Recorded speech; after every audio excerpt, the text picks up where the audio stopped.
balón no hemos estado nada afortunados ni hemos tomado malas decisiones. La primera parte la verdad es que nos ha jugado mucho, ha sido una primera parte muy encallada en la cual nos ha costado coger la velocidad de partido, el ritmo de partido y la verdad es que lo hemos tirado todo, la primera parte todo por la borda. No, hemos estado bien posicionalmente, no nos ha generado ocasiones, excepto el larguero que es un tiro de larga distancia, pero la primera parte no hemos generado nada, no hemos estado bien.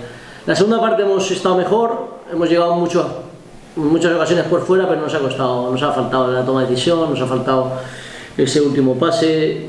A medida que pasaban los minutos nos íbamos encontrando cada vez más espesos.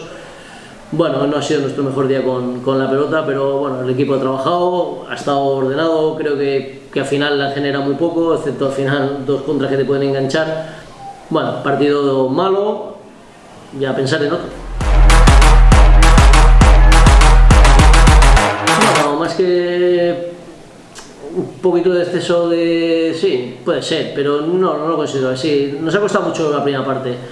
El árbitro nos ha parado muchísimo el ritmo de partido, ellos venían con una propuesta muy clara y entonces nos ha costado. Entonces eso nos ha hecho desquiciarnos un poco y es verdad que a medida que pasaban los minutos parecía que ese último pase, como que, bueno, nos hemos precipitado un poquito. Sí, a lo mejor es un exceso, pero bueno, hay que reflexionar, hay que pensar y dar un pasito para adelante, que bueno, esto nos va a ir bien para recuperar la gente que anda un poco tocada y animarse, no queda otra.